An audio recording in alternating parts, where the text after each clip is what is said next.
السلام عليكم ورحمة الله وبركاته. الحمد لله رب العالمين، والصلاة والسلام على سيد الأنبياء والمرسلين وعلى آله وأصحابه أجمعين.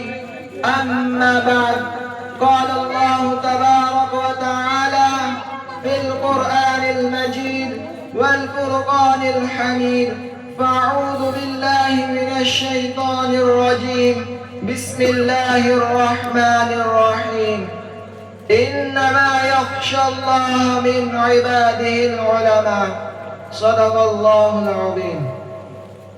وقال النبي صلى الله عليه وسلم: العلماء ورثة الأنبياء. یہی ہے جن کے سونے کو فضیلت ہے عبادت پر، یہی ہے جن کے سونے کو فضیلت ہے عبادت پر، انہی کے اتقاء پر ناز کرتی ہے مسلمانی، انہی کی شان کو زیبا نبوت کی وراثت ہے، انہی کا کام ہے دین مراسم کی نگہبانی۔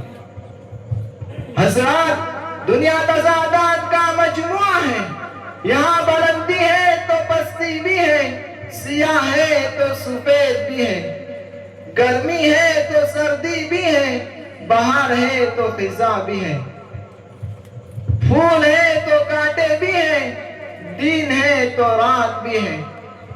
اور اس کی حکمت اور فلسفہ یہ سمجھ میں آتا ہے کہ ایک چیز کی پہچان، قدر و قیمت اسی وقت ہوتی ہے جبکہ اس کی دوسری چیز موجود ہو۔ جیسے عربی کا محاورہ ہے کہ تعرف الاشیاء باضدادها، اشیاء کو ان کی ضد سے پہچانا جاتا ہے۔ اگر بیماری نہ ہوتی تو صحت کی قیمت کون جانتا؟ اگر موت نہ ہوتی تو زندگی کی حفاظت کون کرتا؟ اگر جہالت نہ ہوتی تو اصول علم کے انسان مشقت کیوں اٹھاتا؟ بس جب زمین کی پشت جاہلوں سے خالی نہیں تو ضروری ہے کہ علماء بھی موجود ہوں۔ جب دنیا میں ضلالت و گمراہی کی طرف بلانے والے موجود ہیں تو ضروری ہے کہ حق و صداقت کی دعوت دینے والے بھی ہوں۔ جب فرعون اور قارون کے وارثوں سے دنیا خالی نہیں تو ضروری ہے کہ انبیاء علیہ السلام کے وارثوں سے بھی بزم جہاں خالی نہ ہو۔ بلکہ میرا دعویٰ ہے کہ دنیا میں کسی چیز کا وجود اتنا ضروری نہیں جتنا علماء حق کا وجود ضروری ہے۔ آپ ایک لمحے کے لیے سوچیں کہ اگر علماء حق نہ ہوتے تو کیا ہوتا؟ اس میں شک نہیں کہ اللہ تعالیٰ کا دین کسی کا محتاج نہیں، لیکن یہ عالم اسباب ہے جہاں ہر چیز کا کوئی نہ کوئی سبب ہے، ہر معلول کی کوئی نہ کوئی علت ہے، ہر اثر کا کوئی مؤثر ہے۔ تو اس عالم اسباب کے پیش نظر کہا جا سکتا ہے کہ اگر علماء نہ ہوتے تو نبی کے ورثہ و خلفاء نہ ہوتے، اگر علماء نہ ہوتے تو اولیاء اتقیاء نہ ہوتے، اگر علماء نہ ہوتے تو قرآن و سنت کے تراجیم اور تفسیریں نہ ہوتی، اگر علماء نہ ہوتے تو عوام اور عقائد و عبادات اور حلال و حرام کے مسائل سے غافل رہتے، اگر علماء نہ ہوتے تو ملحدوں اور بدعتوں کو دین کی تعریف کرنے سے کوئی نہ روکتا۔ آپ اسی متحدہ ہندوستان کی تاریخ پر نظر ڈالیں، یہاں ایک وقت ایسا آ گیا تھا کہ اسلام کا چہرہ ٹمٹماتا محسوس ہو رہا تھا، دین اکبری ایجاد ہو رہا تھا، خنزیر اور کتے کی پاکی کا حکم دیا گیا، سود، شراب اور جوا حلال سمجھا گیا، کلمہ تک بدل دیا گیا اور یوں پڑھا جاتا تھا: لا الہ الا اللہ اکبر خلیفۃ اللہ۔ نعوذ باللہ۔ کہا گیا کہ حضور صلی اللہ علیہ وسلم کے دین کی عمر 1000 سال تھی، آپ نئے دین کی ضرورت ہے، اس دین کا نام دین الہی رکھا گیا۔ یہ سب کچھ دیکھ کر واقعی یوں محسوس ہوتا تھا کہ اب کم از کم ہندوستان میں دین اسلام نہیں باقی رہ سکے گا. لیکن آپ اس پراشوب دور میں جانتے ہیں وہ کون مت درویش تھا جس نے دین اسلام کی تشدید کا فریضہ سر انجام دیا. آپ یقین کریں کہ وہ کسی یونیورسٹی کا پروفیسر نہ تھا, وہ کوئی سائنسدان نہ تھا, وہ کوئی انجینئر جدید اسکالر نہ تھا, بلکہ وہ مسجد کے ننگے فرش اور مدرسے کی چٹائیوں پر بیٹھ کر کتاب اور سنت کا علم حاصل کرنے والا ایک خدا شناس مولوی تھا.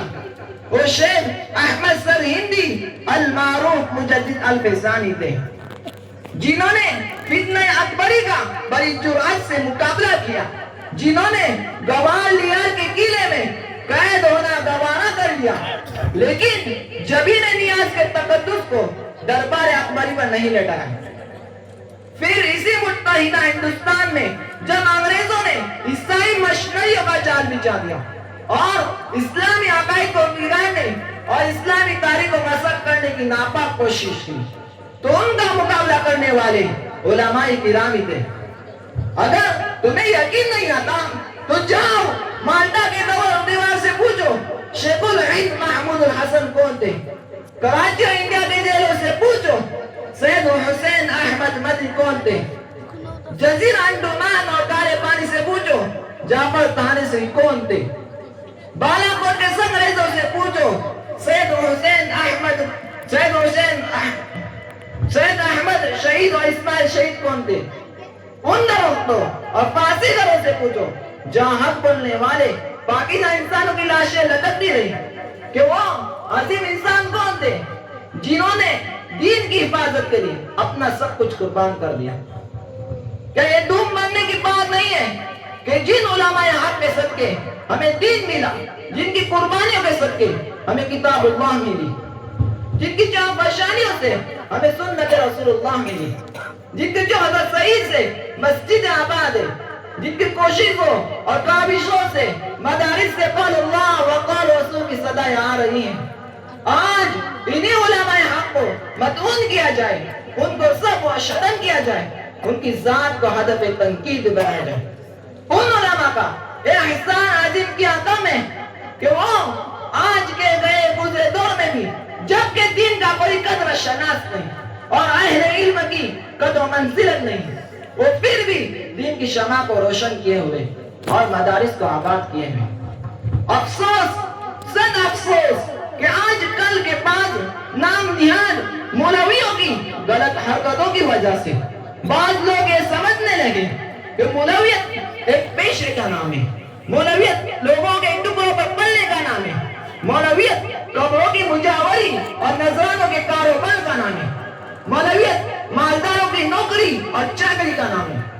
مگر میں علماء حق کے تاریخی کردار کی بنا پر ڈنکے کی چوٹ کہتا ہوں کہ مولویت نبی کی وراثت کا نام ہے, مولویت صحابہ حق کی خلافت کا نام ہے, مولویت پیام نبوت کی دعوت کا نام ہے, مولویت خدا کے دین کی خدمت کا نام ہے, مولویت صداقت و حقانیت کا نام ہے, مولویت ناموس رسالت اور ناموس صحابہ کی حفاظت کا نام ہے, مولویت سعید بن جبیر کی عظمت کا نام ہے, مولویت ابو حنیفہ کی فقاہت کا نام ہے, مولویت امام مالک کی حق گوئی کا نام ہے, مولویت احمد بن حنبل کی استقامت کا نام ہے, مولویت امام شافعی کی تبخر علمی کا نام ہے. آخر میں آپ سے دو باتوں کی اپیل کروں گا. ایک تو یہ کہ آپ خود عالم بنو اور اپنی اولاد اور عزیزوں کو بھی عالم بناؤ. کیا ہم اس کے ذہن میں بات کبھی نہ آئے کہ ہمارے بچے عالم بن گئے تو کھائیں گے کہاں سے, ان کی معاشی ضرورت کیسے پوری ہوں گی.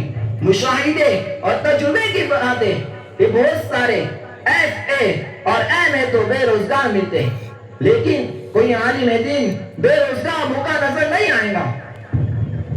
جو خدا کتوں بلیوں تک کو روزی دے سکتا ہے وہ سچے خادموں کو بھوکا رکھے گا. جو خدا اپنے دشمنوں تک کو نوازتا ہے وہ اپنے دوستوں کو محروم رکھے گا. دوسری اپیل آپ سے کرنا چاہتا ہوں کہ آپ خود اور اپنی اولاد دین کے علم سے محروم ہیں تو علماء سے محبت اور تعلق ضرور رکھیں. انشاءاللہ کبھی محبت رائے گان نہیں ہوں گی.